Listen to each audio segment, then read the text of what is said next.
지난 시간에 우리가 고린도 교회의 분열된 모습에 대해서 살펴보았습니다. 그러나 우리는 그리스도 안에서 서로의 차이점을 드러내기보다는 서로의 공통점, 같은 것이 무엇인지를 돌아보고 살펴보고 우리가 하나라는 것을 확신하고 한마음 한뜻으로 같은 목표를 향해 나아가는 것이 필요하다고 했습니다. 이어지는 내용은 바울이 고린도 교회를 향하여서 이 세상의 지혜 그리고 하나님의 지혜가 어떻게 다른지를 보여주고 있습니다. 죄인들을 구원하시는 능력과 지혜는 오로지 복음에 있다는 것을 우리가 다시 한번 확인했으면 합니다. 오늘 18절 말씀에 보니까 십자가를 선포함이 멸망하는 자들에게는 어리석은 것이로되 구원받은 우리에게는 하나님의 권능이라고 했습니다. 십자가를 선포하는 것이 멸망하는 자들, 누가 멸망합니까? 예수님 안 믿는 사람들이 멸망합니다. 자기 죄의 문제를 해결하지 못한 사람들은 멸망하게 됩니다. 그래서 그들의 눈에는 십자가를 선포하는 것이 어리석게 보인다는 겁니다. 왜 어리석으냐? 십자가형 받았다는 게 자랑거리가 아닙니다. 십자가형은 로마 제국의 형벌 중에서 가장 고통스럽고 잔인하고 수치스러운 것입니다. 결코 자랑거리가 아니에요. 그런데 이 사람들이, 복음 전도자들이, 그리스도인들이 자기들의 주님이 십자가에 달려 죽은 것을 전파하니까 어리석다고 하는 겁니다. 마호메트가 어떻게 죽었는지 아십니까? 나이 많고 몸이 약해져가지고 두통과 고열로 시달리다가 죽었습니다. 이슬람교 믿는 사람들 가운데, 무슬림들 가운데 마호메트의 죽음을 전하는 사람은 없어요.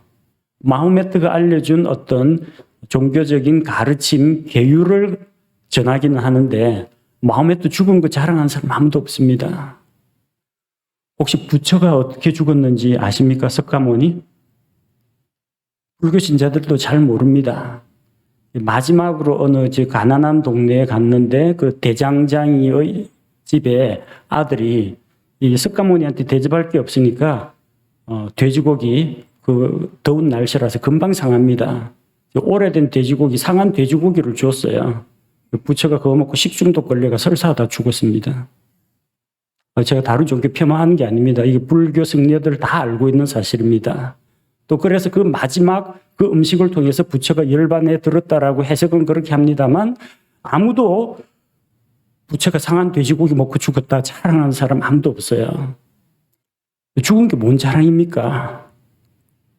근데 유독 자기들이 믿는 주님의 죽음에 대해서, 그것도 부끄러운 로마 제국에서 제일 잔인하고 수치스러운 모욕적인 그런 형벌, 우리가 믿는 주님은 십자가형 받고 죽었다, 이거 자랑하는 사람들이 있다는 겁니다.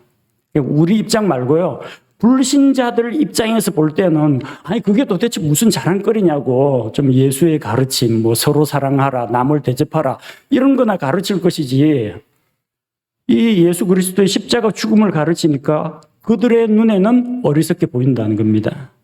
그런데 믿는 우리는 바로 그 예수 그리스도의 십자가의 죽으심이 뭐예요?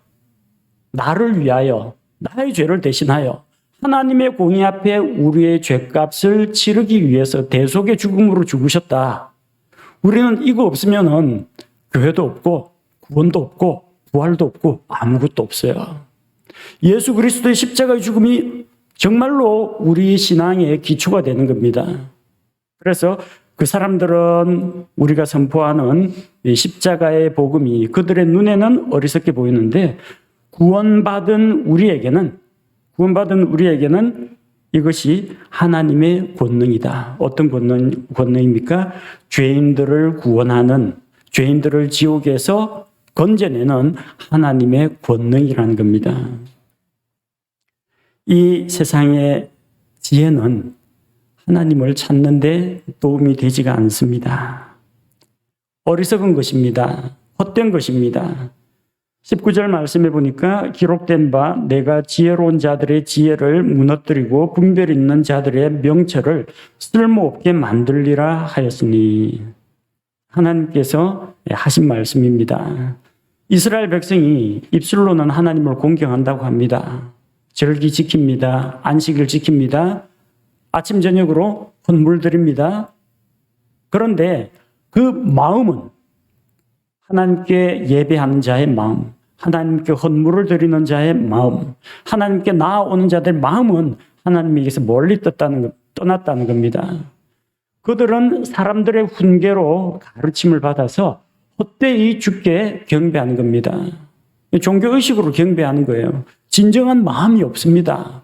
하나님을 향한 존경과 경외함과 두려움, 이게 없이 안 하면 또 율법에 돌 맞아 죽을 것 같으니까 율법에서 그냥 시키는 대로, 조상들이 가르친 관습대로 그렇게 한 겁니다. 그래서 하나님께서 그들의 그런 어리석음에 대해서 책망하셨습니다.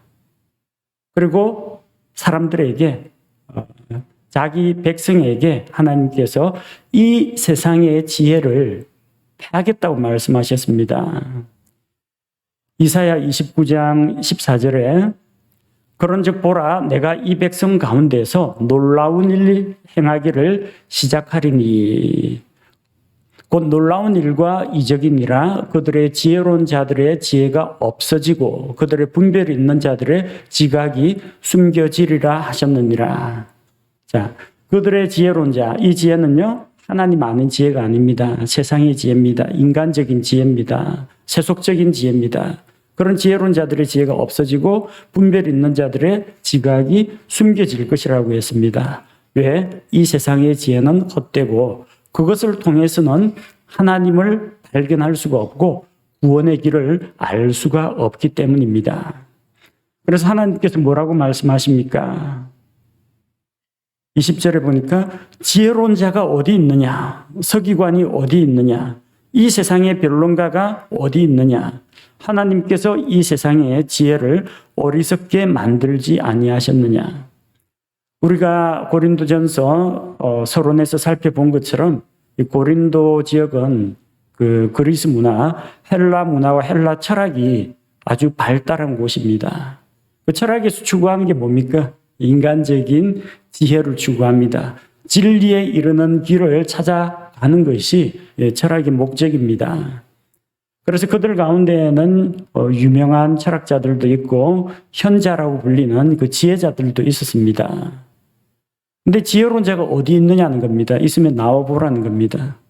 소크라테스도 있고 아리스토텔레스도 있고 플라톤도 있고 사람들 이름 댈 수 있습니다. 근데 그 사람들이 자기 죄 문제를 해결했느냐는 겁니다. 그들이 하나님을 발견했느냐는 겁니다. 그 지혜로운 자라는 그 세상의 지혜로는 하나님을 알지 못한다는 겁니다. 서기관들이 있습니다. 성경을 필사하고 연구하는 자들입니다. 어디 있느냐는 겁니다.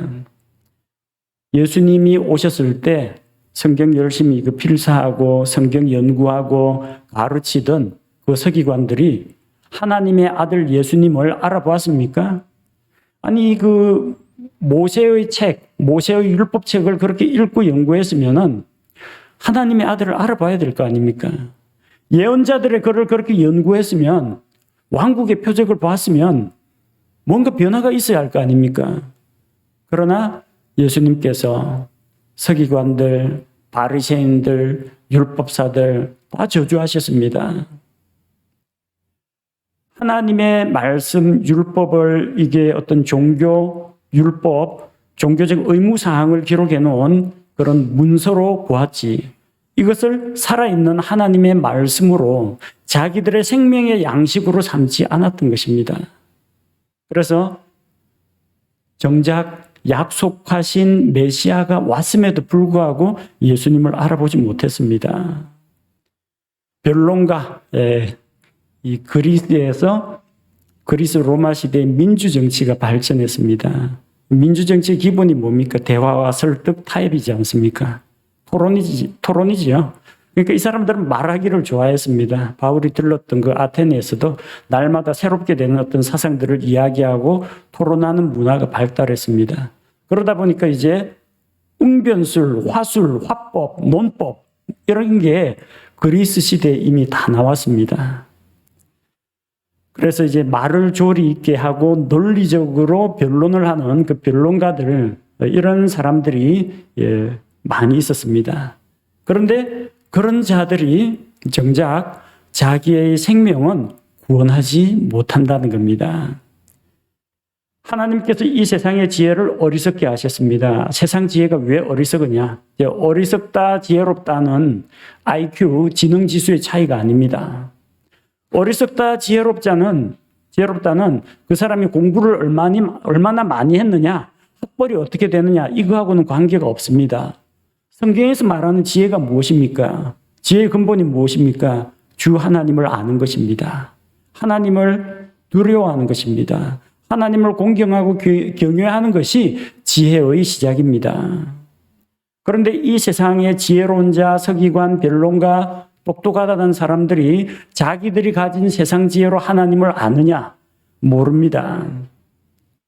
로마서 1장 22절, 23절에 보니까 그들은 스스로 지혜롭다고 선언하나 어리석은 자가 되어 썩지 아니할 하나님의 영광을 썩을 사람이나 새나 네 발 달린 짐승이나 기어다니는 것들과 같은 형상으로 바꾸었느니라.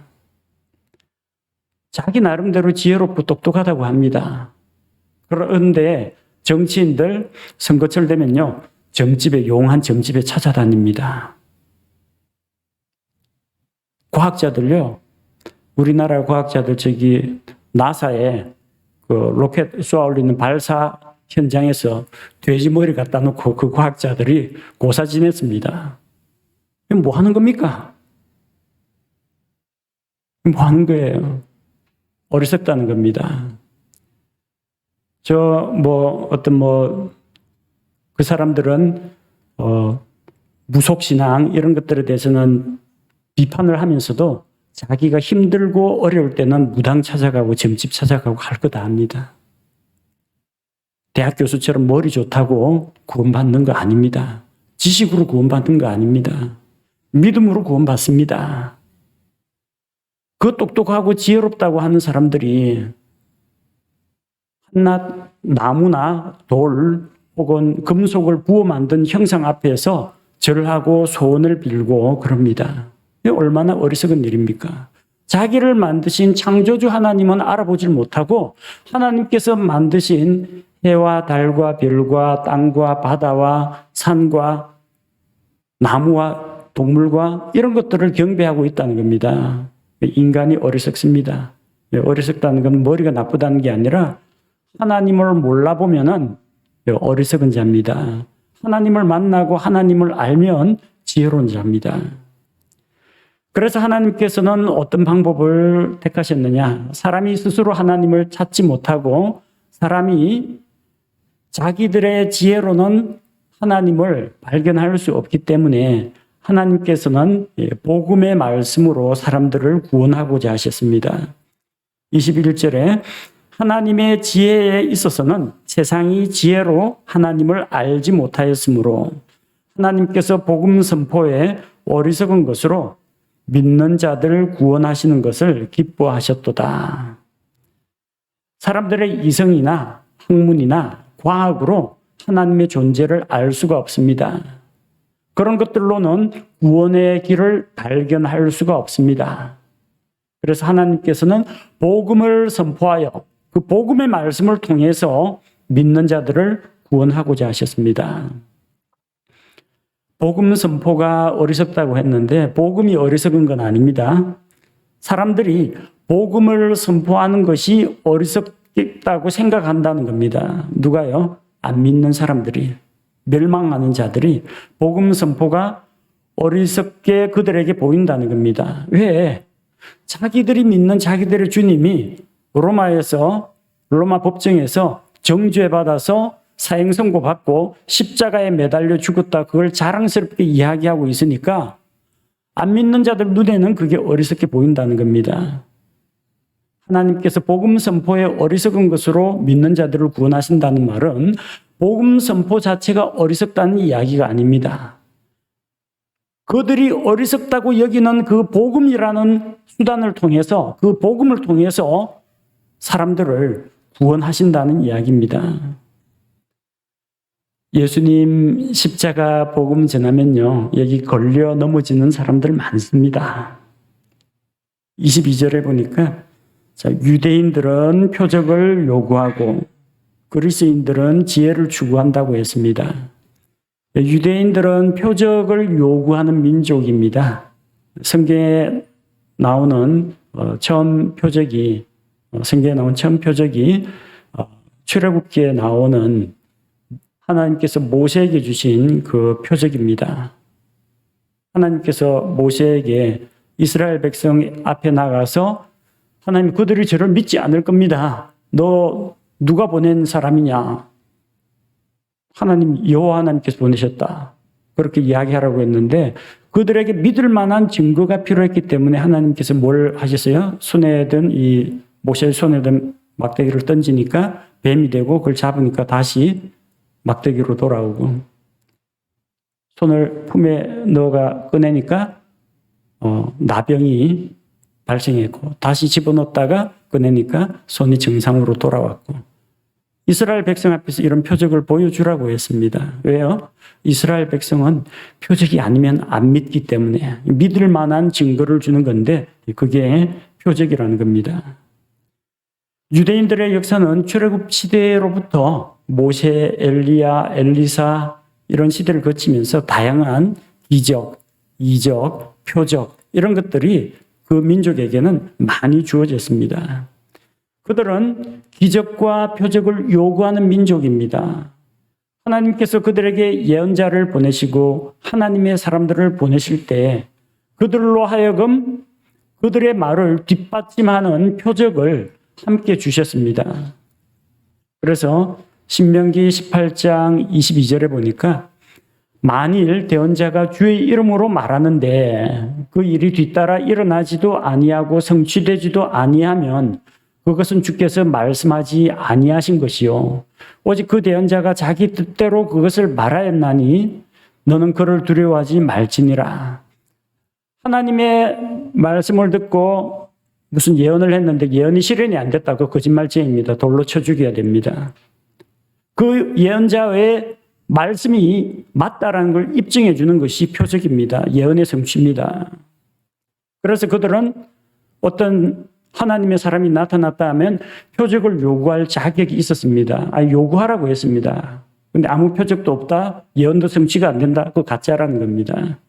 유대인들이 그래서 예수님께서 오셨을 때 표적을 요구했습니다. 표적을 요구하고 또 표적을 요구하고 많이 보여주셨어요. 빵의 기적을 보여주셨습니다. 그게 어떤 표적입니까? 예수님께서 생명의 빵으로 세상에 오셨다는 거. 하나님께서 모세를 통해서 하늘에서 만나가 내리게 한 것보다 더 큰 표적을 보여주셨습니다. 예수님 자신이 자기의 살을 찢어주고 자기의 피를 흘려주겠다는 그것의 예표이기도 한 것이 바로 빵의 기적입니다. 그 표적을 보고 이제는 믿겠습니다. 우리가 만족했습니다. 그랬습니까? 아니요. 또 표적을 요구했습니다. 예수님께서 뭐라고 말씀하셨습니까? 악하고 음란한 세대가 표적을 요구하나 요나의 표적 말고는 보여줄 표적이 없다고 했습니다. 요나의 표적이 무엇입니까? 요나가 사흘밤 사흘낮 어디 가 있었어요?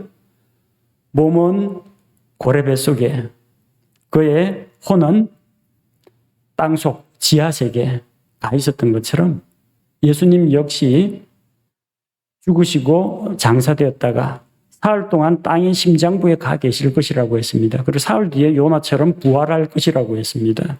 십자가 죽음과 부활, 이것이 예수님이 하나님의 아들이신 그 증거입니다. 표적입니다. 그런데 유대인들은 어떤 메시아를 기대했느냐? 자기들의 대적들을 물리치고 이스라엘을 로마의 압제에서 해방시켜주고 강한 왕국을 세울 정치 메시아, 또 종교 메시아, 경제 메시아, 이런 강력한 메시아를 기대했다는 겁니다. 그렇지만 그들은 그런 능력 있는 메시아가 영광을 받기 이전에 먼저 고난을 받아야 한다라는 그 사실을 이해를 하지 못했습니다. 이사야 53장에 나오는 고난받는 하나님의 종, 그것을 이해를 못했습니다. 아니, 오시면 예수님은 다윗의 자손으로 왕으로 오실 것이다. 물론 왕으로 오십니다. 다시 오실 때는 왕들의 왕, 주들의 주로 오십니다. 근데 예수님의 초림은요, 비천한 마구간에서 예수님 한 여자의 몸을 통해서 어린 아기의 모습으로 오셨습니다. 예수님 왕관서고 태어난 거 아니에요. 그 예수 그리스도의 고난에 대한 말씀들, 이사야 53장이나 시편 22편, 이 말씀들을 그들은 이해를 못했습니다. 우리야 지금 성경, 신구약 성경 다 가지고 있고 이거 연구해서 다 알고 있지만요, 이사야서 읽어보면요, 천년왕국 이야기 나오다가 한참 있다 보면은 예수님 고난받는 이야기 나오다가 나중에 이사야 60장 이후에 보면은 또 그 왕국의 영광에 대해서 나옵니다. 그 당시에는 이게 예수님이 메시아가 오시는데 예수님의 초림과 재림을 그들도 정확하게 이해를 못했습니다. 왕으로 오시는 분이 왜 고난을 받고, 이 고난받는 종은 도대체 누구야? 당시 사람들은 잘 알지를 못했습니다. 우리는 이제 신구약 성경을 다 가지고 있기 때문에 이게 다 예언들이 꽤 맞춰지니까 이제 우리는 알고 있습니다만, 유대인들은 십자가에 달린 예수님에게도 표적을 요구했습니다. 우리가 믿어줄 테니까 십자가에서 한번 내려와 봐라. 그럼 믿어주겠다. 증거를 보이라고 했습니다. 너가 하나님의 아들이면은 엘리야가 구해주겠지. 하나님께서 내려주겠지. 예수님께서 그들에게 믿음을 주고자 하늘에 있는 천사 군단들을 불러가지고 로마를 엎어버리고 십자가에서 내려오셨습니까? 그러지 않았습니다. 왜요? 십자가에서 죽으심으로 사람들의 죄를 대속하기 위해서였습니다. 유대인들은 십자가에 달린 예수님을 하나님께 저주받은 자라고 생각했습니다. 맞습니다. 근데 예수님 자신의 죄 때문이 아니라 예수님은 아무 죄가 없지만 우리 죄 때문에 예수님이 대신 저주받으신 것입니다. 신명기 21장 23절을 보면은 신명기 21장 23절에 그의 몸을 밤새도록 나무 위에 두지 말고 반드시 그날에 그를 묻어서 주 내 하나님께서 내게 상속 재산으로 주시는 내 땅을 더럽히지 말지니라. 나무에 달린 자는 하나님께 저주받은 자니라.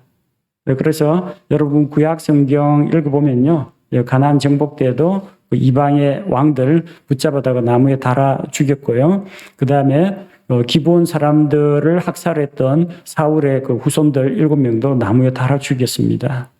나무에 달린 자는 저주받은 자라고 했습니다. 예수님이 십자가에 달려 죽으신 거, 우리 대신 죄의 저주, 율법의 저주를 대신 받으신 겁니다. 그런 유대인들한테 나무에 달려 죽은 메시아 이 이야기하면요, 안 먹힙니다. 나무에 달려 죽어서 그 저주받은 자야. 유대인들은 이 십자가에 못 박히신 예수 그리스도를 가증하게 여깁니다. 걸려 넘어집니다. 23절에 나오죠. 우리는 십자가에 못 박히신 그리스도를 선포하노니 그분은 유대인들에게는 걸려 넘어지게 하는 것이요 그리스인들에게는 어리석은 것이로되 예수님은 유대인들에게는 걸려 넘어지게 하는 것이라고 했습니다. 걸림돌이 됩니다. 왜? 나무에 달려 죽었잖아요. 저주받은 자잖아요. 예수님은 돌입니다. 돌 반석입니다. 구원의 반석입니다. 예수님은 에베네셀, 도우시는 도움의 돌입니다. 그런데 그 돌이 싫다고 발로 걷어차면요, 지 발만 부러집니다. 그 예수님을 디딤돌로 삼을 수 있습니다. 그 예수님을 자기의 반석으로 삼을 수가 있습니다. 근데 거기 걸려 넘어지는 자들이 있습니다. 믿지 않는 자들. 예수님은 유대인들에게는 걸림돌이 되었고 실족하게 하는 반석이 되었습니다. 자, 믿는 자에게는 똑같은 돌인데요. 그 반석이 믿는 자에게는 구원의 반석이고 믿지 않는 유대인들에게는 실족하게 하는 반석이 된다는 겁니다. 예수님은 변함이 없습니다. 그저 그 자리에 구원자 그대로 계십니다. 하나님의 아들이시요 만왕의 왕이시요 우리의 구원자요 우리의 대제사장이십니다. 그런데 그분을 받아들이는 자들에게는 그렇지만 받아들이지 않는 자들에게는 걸려 넘어지게 하는 거치는 반석이 된다는 겁니다. 십자가를 조롱하는 사람들이 있습니다. 유대인들뿐만 아니라 그리스인들도 그것을 거부합니다. 그리스인들은 지혜를 추구한다고 했습니다. 그들은 인간의 지혜를 강조했습니다. 사실 그 지혜를 구원받는 데는 도움이 안 됩니다만 그들은 많은 업적을 이룬 게 사실입니다. 그들의 그 그리스 철학자들의 그런 업적들이 오늘날 그대로 다 계승되어 있습니다. 그 당시의 철학, 우리가 말하는 3단 논법 그 시대에 다 나왔습니다. 화술, 스피치 그리스 시대에 나왔습니다. 정치학, 민주주의 그리스 시대에 나온 거예요. 자연과학, 그 물질을 구성하는 기본 원소는 무엇인가? 이거 연구하다가 나중에 원소, 원자, 이거 미시적인 세계를 탐구하게 된 겁니다. 수많은 학문들이 수학이나 자연과학이나 이런 것들이 그리스에서 나왔습니다. 인간의 지혜에서 나왔습니다. 문제는 그런 뛰어난 학문이나 지식, 인간의 지혜를 가지고 하나님을 만날 수가 없다는 겁니다. 구원의 길도 찾을 수가 없다는 겁니다. 그들은 인간적으로는 지혜로운데 하나님 보시기에는 무지한 자들이었습니다. 그래서 바울이 그리스 철학자들을 만나가지고 그들이 살던 지나간 시대를 뭐라고 평가했습니까? 사도행전 17장 30절에 보니까 하나님께서 이같이 무지하던 때를 눈감아 주셨으나 이제는 모든 곳에서 모든 사람에게 회개하라고 명령하시나니 지나간 때는 그들이 그렇게 했습니다. 하나님을 알지 못했습니다. 하나님께서 자연을 다스리시고 자연을 만드시고 자연을 다스리시고 또 햇빛과 단비를 주시고 결실기에 기쁨을 주시는 그 하나님이 계신데 그들은 그 모르고 그냥 우상 숭배하고 하늘에 기우제 지내고 농신에게 그 수학 축제를 열고 그렇게 보냈습니다. 무지하던 때입니다. 무지하던 때는 학문과 인간의 이성이 발달하지 못했던 시기를 무지하던 때라고 하는 것이 아니라 하나님을 알지 못하고 헛된 우상에게 경배하고 하나님 없이 살아가던 시대를 무지하던 때라고 합니다. 이제 무지하던 때는 이제 접고 끝내자는 겁니다. 왜요? 이제는 하나님께서 복음 전도자를 통해서 온 세상에 성경 말씀을 보급하면서 온 세상 사람들에게 이제는 구원자 예수 그리스도를 만나라. 회개하라. 회개하고 하나님께 돌아오라. 이 복음이 선포됐기 때문입니다. 그래서 이 복음이 그 당시 세상의 지혜를 추구하던 그리스 사람들에게는 23절 말씀과 같이 그리스인들에게는 어리석은 것이로되 복음은 어리석지 않습니다. 그 믿지 않는 그리스인들에게는 어리석게 보인다는 겁니다. 예수님은 그리스인들에게 어리석은 것처럼 보입니다. 예수님이 다른 사람들의 죄를 대신해서 아무 죄 없이 대신 죽었다. 우리는 대속의 죽음이라고 하죠. 그리스 사람들은 억울하게 죽었네. 그렇게 생각합니다. 어리석게 죽었네. 왜 한 몸 빼내고 자기를 변호하고 방어하고 법정에서 당당히 진술하지. 도살장 앞에 끌려간 양처럼 털 깎는 자 앞에 잠잠한 양같이 왜 나는 결백하다 무지하다 하고 자기를 위해서 방어하고 능력이 있으면은 기적을 일으킬 능력이 있으면 그때 기적을 썼어야지. 왜 순순히 붙잡혀가고 채찍 맞고 왜 그런 어리석은 선택을 했느냐. 그리스 사람들 눈에는 그렇게 비친다는 겁니다. 자, 그러나 믿는 우리에게는 어떠합니까? 23절 말씀처럼 우리는 십자가에 못 박히신 그리스도를 선포합니다. 왜? 이 십자가에 달려 죽으시고 부활하신 예수 그리스도가 우리의 구원자가 되기 때문에 예수님께서 십자가에서 내 모든 죄를 대신 담당하셨다. 이것을 믿는 것이 나의 구원이기 때문에 그래서 우리는 십자가의 복음을 선포합니다. 부르심을 받은 우리에게는 24절 부르심을 받은 자들에게는 유대인들에게나 그리스인들에게나 그리스도는 하나님의 권능이시요 하나님의 지혜이시니라. 표적 좋아하는 유대인들이나 지혜를 추구하는 그리스인이나 상관없습니다. 예수 그리스도를 구원자로 믿고 받아들이면 그들에게는 이 복음이 사람을 살리는 하나님의 권능, 하나님의 지혜가 됩니다. 복음에는 능력이 있습니다. 그것을 듣고 그것을 마음에 받아들이는 자를 변화시키기 때문입니다. 로마서 1장 16절 말씀해 보니까 내가 그리스도의 복음을 부끄러워하지 아니하노니 이전에 우리가 읽던 개혁성경 개정개혁에는 내가 복음을 부끄러워하지 아니하노니 이렇게 되어 있습니다. 그리스도에게 빠져 있습니다. 무슨 복음요? 그리스도의 복음. 그리스도의 복음이 무엇입니까? 그리스도 메시아가 나의 죄를 대신해서 십자가에서 내 죄를 대신 속죄하셨다. 그분을 믿는 자마다 구원받는다. 그게 그리스도의 복음입니다. 내가 그리스도의 복음을 부끄러워하지 아니하노니 이는 그 복음이 믿는 모든 자를 구원에 이르게 하는 하나님의 권능이기 때문이라. 먼저는 유대인에게요 또한 그리스인에게로다. 유대인이나 그리스인이나 아무런 상관이 없다는 겁니다. 다만 복음은 먼저 유대인들을 통해서 유대인에게 먼저 선포가 되었고 그 다음에 예루살렘과 온 유대와 사마리아를 통해서 그 다음에는 복음 전도자들을 통해서 전 세계에 세상 끝까지 퍼져나가게 되었습니다. 먼저는 유대인에게요. 또한 그리스인에게도 이 복음은 믿는 자를 구원하는 하나님의 능력이 된다는 겁니다. 자, 세상 지혜는 자기들이 고상하고 지혜롭고 똑똑하다라고 현명하다고 생각할지 모르지만 하나님 보시기에는 헛되다는 겁니다.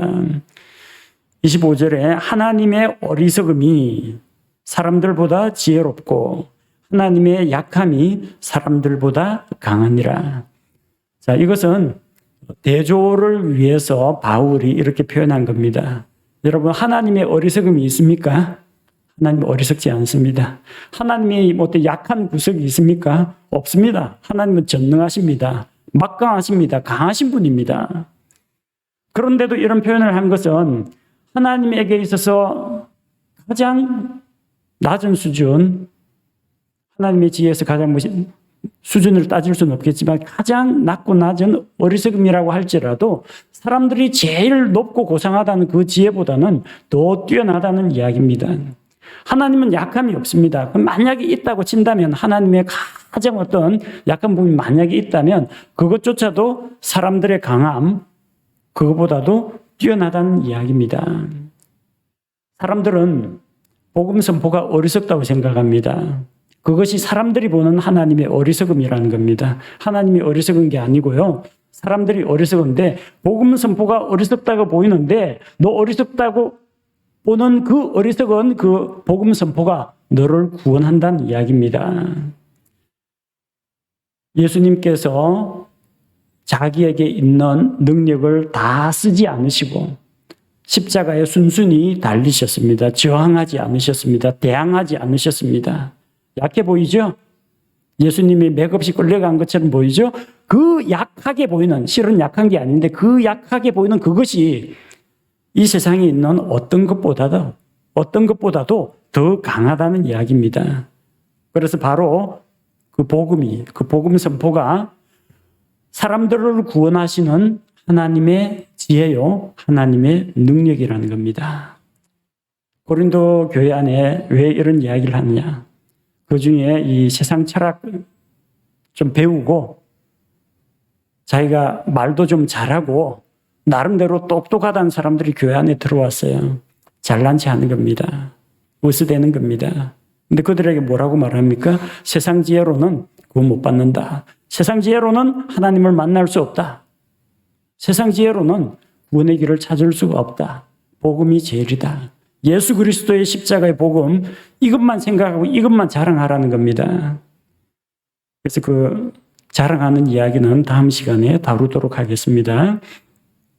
죄에 빠진 죄인들은 스스로 하나님을 찾을 수가 없습니다.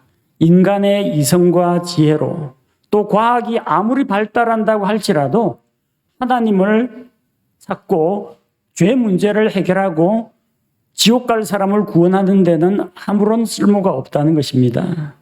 그래서 어떻게 했습니까? 나약하여 스스로 구원할 수 없는 그 사람들을 보시고 하나님이 안타깝게 여기고 불쌍히 여기셔서 먼저 우리를 찾아오셨습니다. 예수님을 보내서 하나님께서 사람의 몸을 입고 이 세상에 찾아오셨습니다. 그리고 우리에게 하늘에 속한 진리들을 계시해 주셔서 우리로 하여금 알게 하셨습니다. 그리고 예수님께서 십자가에서 온 세상 죄를 담당하시고 우리를 위하여 대속하심으로 구원의 길을 열어주셨습니다.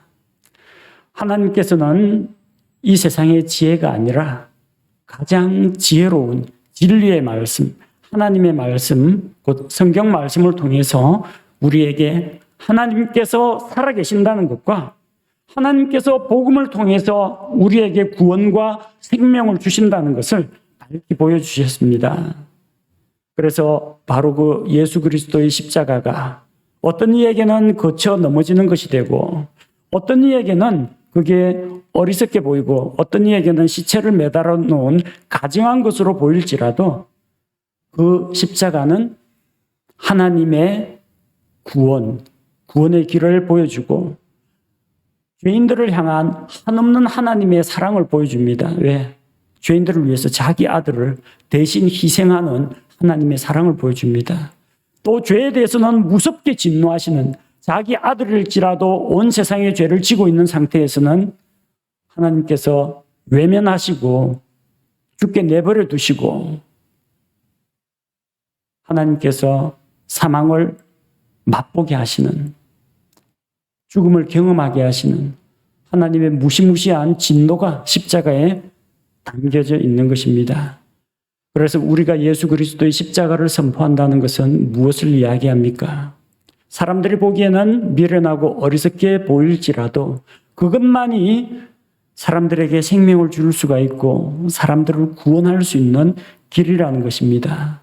그 십자가에 죄에 대해서 무섭게 진노하시는 하나님의 공의와 죄인들을 한없이 용서하고 받아들이시는 한량없는 하나님의 사랑이 그 십자가에 나타나 있다는 것입니다. 따라서 우리는 십자가를 선포하고 예수 그리스도의 십자가를 자랑하는 그리스도인이 되어야겠습니다. 우리 함께 기도하겠습니다. 하나님 아버지, 이 세상 사람들이 보기에는 복음 선포가 참 할짓없고 어리석고 미련해 보입니다. 심지어 그리스도인들 중에서도 그렇게 전도지 나눠주는 것이 무슨 효과가 있겠느냐, 효율성을 따집니다. 하지만 하나님께서는 그렇게 어리석고 미련하게 보이는 복음 선포의 방법을 통해서 우리를 구원하셨고 또 앞으로 죄인들을 구원하실 것을 믿습니다. 이 예수 그리스도의 십자가가 죄인들을 구원하는 하나님의 지혜요, 또 죄인들을 살리는 하나님의 권능임을 우리가 확신하게 하시고 사람들이 어떻게 생각하든지 예수 그리스도의 십자가를 선포하고 그리스도의 증인으로서 살아가게 인도하여 주옵소서. 복음의 말씀을 통해서 우리를 구원하신 것처럼 우리 주변에 있는 믿지 않는 혼들을 구원하여 주옵소서. 예수 그리스도의 이름으로 기도합니다. 아멘.